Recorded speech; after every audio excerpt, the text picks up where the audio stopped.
आंतरराष्ट्रीय मराठी मंडळाकडून एक अभिनव असा उपक्रम राबवण्यात येतोय। छत्रपती शिवाजी महाराजांची माहिती आता जपानी भाषेमध्ये उपलब्ध करण्यात आली। आपला राजा कसा आहे हे जगाला कळण्यासाठी एक QR कोड तयार करण्यात आलाय। गर्वाचा आनंदाचा क्षण आहे। छत्रपतींची इत्थंभूत माहिती, आपला राजा कसा होता हे जपानला सुद्धा कळावं यासाठी तुम्ही पुढाकार घेताय, काय भावना आहे तुमची?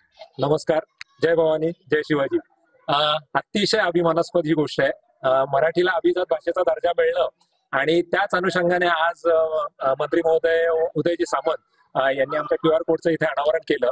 तर हे QR कोड आम्ही असं बनवलंय की महाराजांची माहिती जी आजपर्यंत जपानी लोकांना बिलकुल माहिती नव्हती, महाराजांचं नावही कदाचित त्यांनी ऐकलेलं नसेल, पण इथे आज 8-9 हजार मराठी भाषिक असून सुद्धा जर ही माहिती पुढे जात नसेल तर आमच्यासाठी दुःखद होतं। म्हणून हेच साध्य करण्यासाठी आम्ही असा एक प्रयत्न केला की इथल्या लोकांना दुसऱ्या भाषा तशाही खूप कमी येतात किंवा इंग्रजीचं ज्ञान कमी आहे, तर हे लोक जाऊन तर स्वतः शोधणार नाहीत, तर आपणच यांच्या भाषेत जर महाराजांची माहिती यांना उपलब्ध करून दिली तर हे प्रचंड एक यांना कौतुक या गोष्टीचं वाटेल।